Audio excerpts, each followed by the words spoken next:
Salut à tous, bienvenue à Limoges où se déroulent les championnats de France de natation. Je m'appelle Jonathan Cohen, je suis journaliste à la Fédération française de natation et j'ai la chance d'avoir à mes côtés Ganesh Pédurand, multiple champion de France de natation. Salut Ganesh. Salut Jonathan. Dans la quotidienne, on va débriefer tous les jours sur les temps forts de ces championnats de France de natation et on en a connu déjà quelques-uns aujourd'hui, notamment le duel entre Maxime Grousset et Florent Manodou, Marie Wattel et Cyrielle Duhamel qui vont devoir patienter avant de savoir si elles vont se qualifier pour les championnats du monde et les championnats d'Europe de cet été.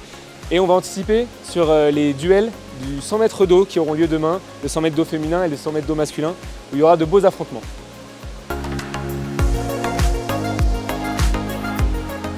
Le duel Maxime Grousset et Florent Manodou sur 50 mètres papillon, un duel qu'on commence à avoir l'habitude de voir, notamment sur 50 mètres nage libre.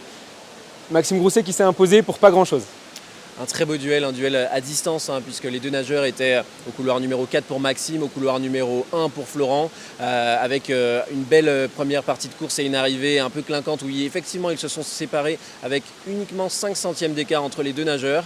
Ça laisse présager de belles choses et notamment pour le 50 mètres nage libre, on a hâte de les voir évoluer. Et puis c'est les deux seuls nageurs de la soirée à avoir réalisé les minima pour les championnats du monde et les championnats d'Europe. Une concurrence saine qui leur fait du bien et qui les pousse vers le haut à chaque sortie.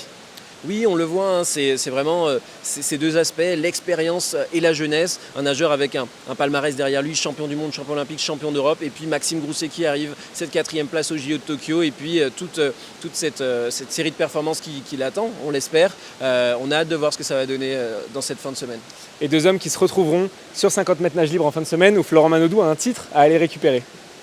Florent Manodou et Maxime Grousset qui se sont d'ailleurs confiés à notre micro. On les écoute tout de suite.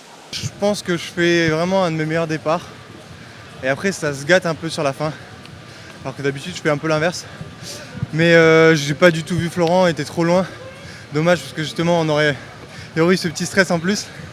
Là je me suis vu devant mais je l'ai pas vu à côté donc c'est dommage mais c'est vraiment une super course. C'est quand même mieux ce soir, je fais un peu moins bien qu'à Marseille mais l'objectif honnêtement de ces championnats de France c'est de se qualifier au championnat du monde donc il fallait faire parmi les deux premiers, c'est le cas pour nous deux, donc c'est cool, voilà, c'est qu'un passage. Je suis content pour Max, c'est vrai que c'est dommage qu'on ne soit pas à côté, mais ça aurait été intéressant parce que moi je fais pas un super 15 mètres je pense.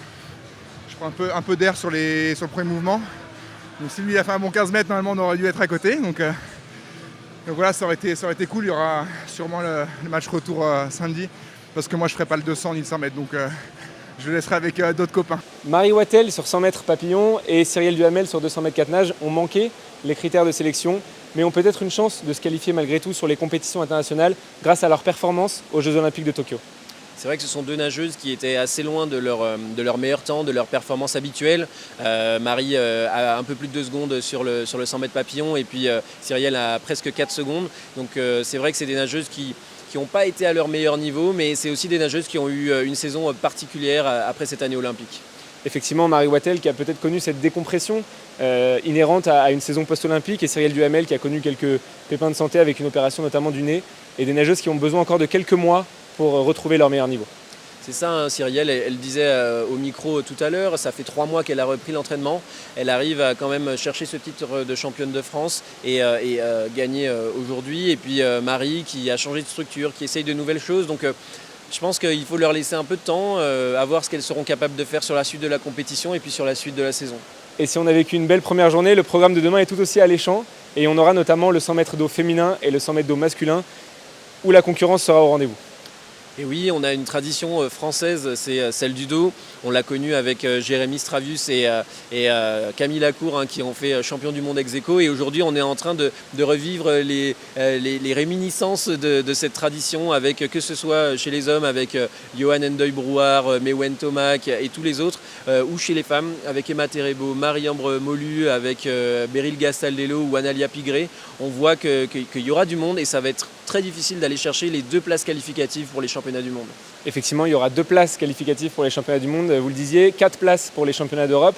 Un duel entre Mewen Tomac et Johan Endoy-Brouard, sans oublier évidemment les autres, mais un duel qu'on a l'habitude de voir, notamment à Marseille l'année dernière, où il s'était livré une lutte acharnée pour la qualification olympique, et ça risque de se reproduire encore demain.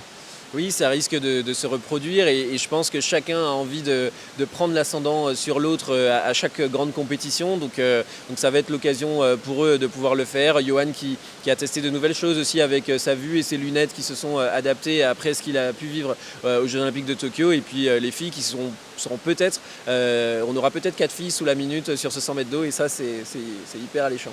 On espère en tout cas que ces 4 filles descendront sous la minute, ça serait exceptionnel pour la natation tricolore. Ce sera en tout cas à suivre en direct sur Sport en France et sur Beansport. Vous serez aux commentaires sur Sport en France, Ganesh.